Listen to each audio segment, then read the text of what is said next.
আসসালামু আলাইকুম প্রিয় মৎস্য চাষী ও মৎস্য উদ্যোক্তা ভাইয়েরা।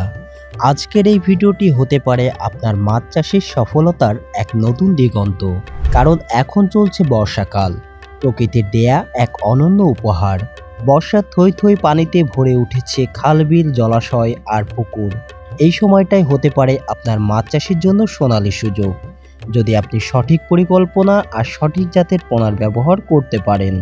গত কয়েক মাসে অনেকেই খরার সময়ে পুকুরে মাছ ছেড়েছিলেন, কিন্তু পানির ঘাটতি, অক্সিজেন ঘাটতি, হঠাৎ তাপমাত্রার পরিবর্তন সব মিলিয়ে অনেকেই পড়েছেন লোকসানে। অনেকের মাছ মারা গেছে, কেউ কেউ পানির খরচ সামলাতে হিমশিম খেয়েছেন। এখনই সেই ক্ষতি পুষিয়ে নেবার উপযুক্ত সময়। বর্ষার স্বচ্ছ ঠান্ডা পানিতে মাছের বৃদ্ধি যেমন দ্রুত হয়, তেমনই রোগবালাই কম হয়, অক্সিজেনের মাত্রাও থাকে পর্যাপ্ত। এ সময় সবচেয়ে উপযোগী হলো কার্প জাতীয় মাছ, যেমন রুই, কাতলা, সিলভার কার্প, গ্রাস কার্প, বিগ হেড ইত্যাদি। এরা স্বাভাবিক খাবার খায়, ফিড খরচ কম, দ্রুত বড় হয়, মাত্র 3 থেকে 3.5 মাসে বাজারজাত করার উপযোগী। প্রতি কেজিতে পর্যাপ্ত পরিমাণে লাভ থাকে।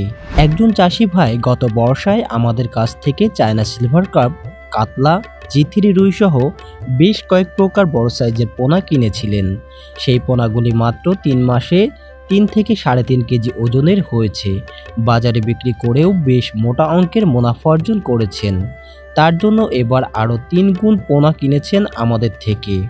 আমাদের হ্যাচারিতে বর্তমান সময়ে প্রস্তুত আছে সুস্থ সবল ও বড় সাইজের দ্রুত বর্ধনশীল কার্প জাতীয় মাছের পোনা। আপনি চাইলে সরাসরি আমাদের হ্যাচারিতে এসে দেখে শুনে মাছগুলি ক্রয় করতে পারবেন।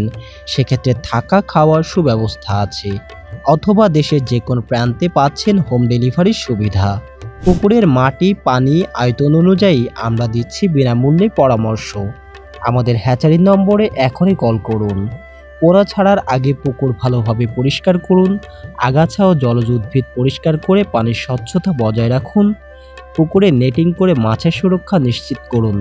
মাঝে মাঝে পানির গুণাগুণ পরীক্ষা করুন, পিএইচ ও অক্সিজেনের মাত্রা দেখুন। মাছ চাষ শুধু একটি কাজ নয়, এটা একটা বিজ্ঞান, পরিকল্পনা ও সময় জ্ঞান। যত বেশি জানবেন তত বেশি লাভবান হবেন।